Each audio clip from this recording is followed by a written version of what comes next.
Hari ini kita akan melanjutkan di tema 7, subtema 3, pembelajaran 1.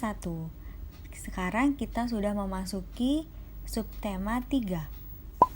Materi yang akan kita bahas hari ini adalah peristiwa dan kegiatan dalam sehari-hari untuk mengisi kemerdekaan.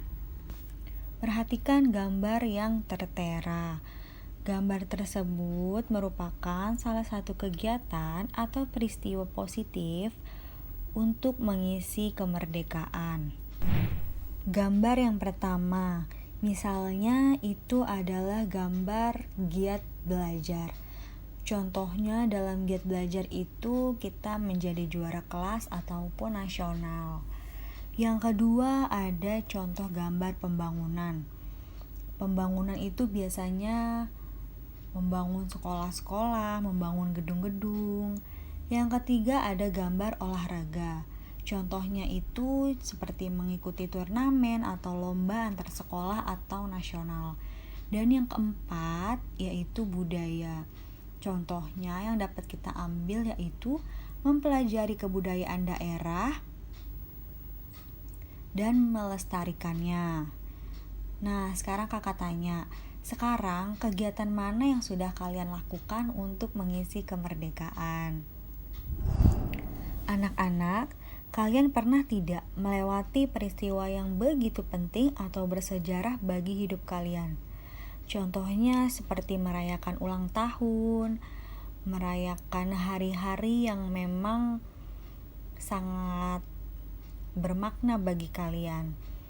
Nah, untuk merayakan ulang tahun, contohnya, biasanya kalian mengundang teman-teman kalian untuk ikut serta dalam perayaan ulang tahun kalian. Untuk itu, diperlukanlah sebuah surat undangan supaya kalian bisa memastikan bahwa teman-teman kalian akan hadir. Dan membicarakan tentang surat undangan, hari ini Kakak Diah akan menjelaskan apa itu surat undangan. Anak-anak sudah ada yang tahu apa itu surat undangan? Nah, kita bahas bareng-bareng. Jadi, surat undangan merupakan surat yang berisi pemberitahuan dan permintaan kesediaan seseorang untuk menghadiri suatu acara atau kegiatan yang kita buat. Surat undangan sendiri terbagi menjadi 3. Yang pertama ada undangan resmi, yang kedua ada undangan setengah resmi, dan yang ketiga ada undangan tidak resmi.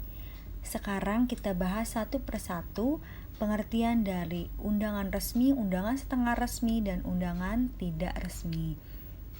Yang pertama ada undangan resmi. Undangan resmi adalah undangan yang mengatasnamakan sebuah instansi atau organisasi dan kedinasan.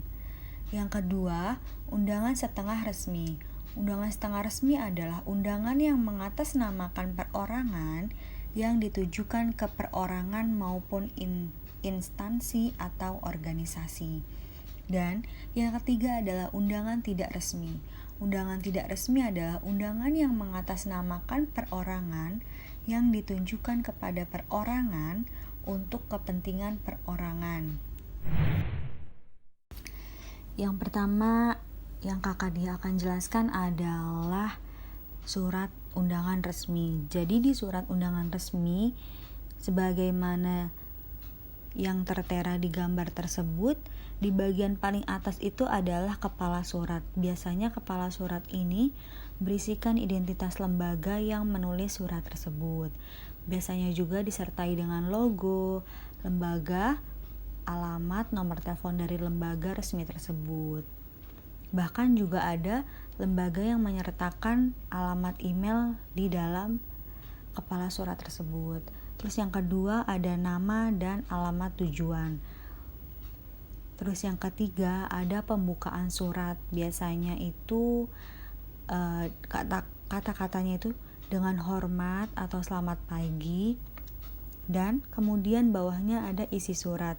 Isi surat ini berisikan tentang isi atau maksud dari si penulis surat untuk si penerima surat. dan selanjutnya ada penutup surat. Biasanya diawali dengan kata-kata, demikian undangan ini kami sampaikan, dan bla bla bla. Kemudian bawahnya ada tempat dan tanggal surat, kemudian ada pembuat surat, dan tidak lupa di situ ada nama si pembuat surat dan tanda tangannya. Kemudian selanjutnya kalian lihat ada 3 gambar surat undangan, di mana yang paling kiri adalah undangan resmi, yang di tengah undangan tidak resmi, dan yang di paling kanan adalah undangan setengah resmi. Apa sih pembeda dari undangan resmi dan undangan setengah resmi? Undangan resmi itu selalu ada kepala suratnya, sedangkan undangan setengah resmi itu tidak memakai kepala surat. Itu adalah pembeda yang paling menonjol. Kemudian kalau undangan tidak resmi itu biasanya undangan pernikahan, undangan ulang tahun yang kalimatnya itu tidak menggunakan bahasa baku.